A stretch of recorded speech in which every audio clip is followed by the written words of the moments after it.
अब bank chequebook की जरूरत नहीं होगी, क्योंकि चेक काट कर भुगतान करने की आपको नौबत ही नहीं आएगी।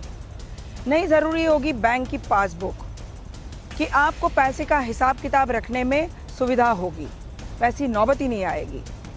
अगर मैं आपको कहूं कि अब बैंक ही नहीं रहेंगे जिसको आप बैंक समझते हैं, तो आपको हैरानी होगी, डर भी लगेगा। कल्पना कीजिए बैंकिंग सर्विस के समानांतर एक नई व्यवस्था आ जाए जिसमें ना तो वकील की जरूरत, ना ही अकाउंटेंट की, ना बैंकर्स की, ना इमिग्रेशन अधिकारियों की, ना ही सरकारी अधिकारियों की, और देश में ट्रांजैक्शन जारी रहे।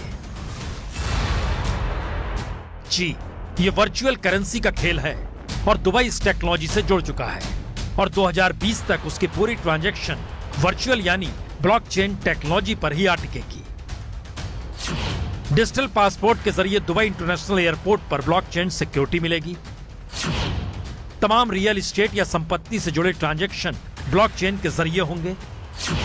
किराए से लेकर टेलीकॉम बिल तक आप ब्लॉकचेन के जरिए जमा कर पाएंगे। और अक्टूबर में तो दुबई ने अपने नागरिकों के लिए क्रिप्टो करेंसी जारी की, जो ई कैश यानी डिजिटल कैश है। क्रिप्टो करेंसी का मतलब है ट्रांजैक्शन के लिए कोई मिडिलमैन नहीं चाहिए। माइक्रोसॉफ्ट, आईबीएस, सिस्को और क्रिप्को सरीखे 46 कंपनियां ब्लॉकचेन टेक्नोलॉजी से जुड़ चुकी हैं।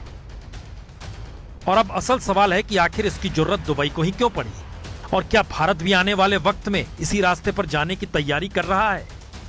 दुबई का कहना है उसने तकरीबन 1 करोड़ दस्तावेजों को ब्लॉकचेन टेक्नोलॉजी में डाल दिया है, जिससे दुबई ने 2.5 करोड़ लोगों के काम के घंटे बचा लिए और $1.5 मिलियन टैक्स भी बचा लिया।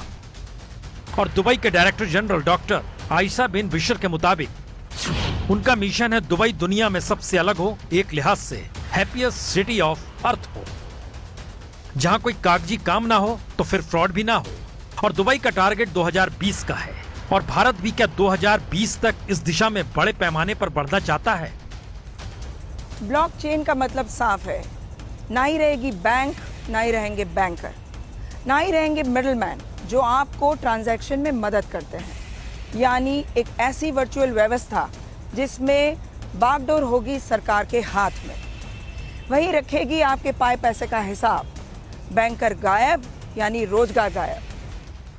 तो आखिरी सवाल यही है, क्या यह भारत जैसे लोकतांत्रिक देश में संभव है, या फिर भारत भी इसकी तैयारी कर रहा है और आने वाले वक्त में कोई मिडिल मैनेजमेंट जॉब रहेगी नहीं।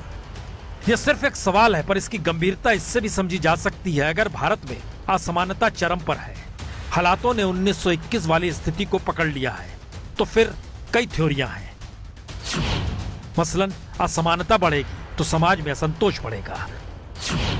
असंतोष करप्शन से लेकर लूटपाट की स्थिति भी बनाएगा, और पैसों वालों को राहत के लिए ब्लॉकचेन टेक्नोलॉजी फिट बैठती है। और आखिरी थ्योरी यही है, जब ब्लॉकचेन ट्रांजैक्शन शुरू हो जाएगा तो फिर किसी तरह का कोई फ्रॉड होगा भी नहीं। पर सवाल तो यह है, भारत जैसे 125 करोड़ के देश में ब्लॉकचेन टेक्नोलॉजी का मतलब करोड़ों लोगों को बेरोजगार करना भी होगा। तो क्या भारत इस दिशा में बढ़ेगा? हो सकता है, क्योंकि जिस रास्ते मोदी सरकार निकली है उसमें हर पैसे पर निगाह सरकार रखना चाहती है, डिजिटल भारत बनाना चाहती है, फ्रॉड से भारत परेशान है। तो ऐसे में रास्ता यही बचता है जिसे दुनिया अपना रही है। ये है एबीपी न्यूज, आपको रखे आगे।